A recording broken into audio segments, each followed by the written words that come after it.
রকমের শুনেই ঘুম থেকে উঠেছি। উঠেই ঝটফট বিছানাটা গুছিয়ে ফেলেছি। তারপর দাঁত মাজতে চলে গেলাম। দাঁত মাজা, চান করার, মশারি গোছানো, উফ কি যে ঝামেলার কাজ।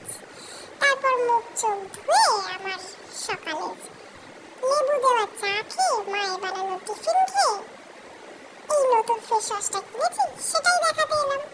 এটা জয়ের অ্যাক্টিভেটেড চারকোল। ফেস ওয়াশটা বেশ ভালো, ক্রিমি টেক্সচার আছে, যে কোনো স্কিনের জন্য এটা ইউজ করা যাবে। এটা সত্যিই কার্যকরী, তোমরা চাইলে এটা ইউজ করতে পারো।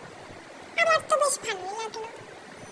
তারপর আমি স্নান করতে চলে গেলাম। ঝটপট স্নান করে আমার চুল শুকানোর জন্য চলে এলাম জানলার ধারে। বিশ্বাস করো, এই বর্ষাকালে শ্যাম্পু করা মানে উফ, সে যাদের বড় চুল আছে তারাই জানে। তারপর সানস্ক্রিন মেখে একটু ন্যাকামো মেরে কি আর করবো, রোজকার ডেইলি যা কাজ তাই করলাম। সত্যি কথা বলতে টিপ পড়তে এখন আমার ভালোই লাগে। তারপর একটু লোক দেখানো পড়াশুনো করে নিলাম। তারপর নিমন্ত্রণ বাড়ি যাওয়ার জন্য রেডি হয়েছি। পাশের বাড়ি, তাই সিম্পল ড্রেস আপ। তো চলো, দেখা হবে আবার কোনো ভিডিওতে। তখন সবাই ভালো থেকো, সুস্থ থেকো।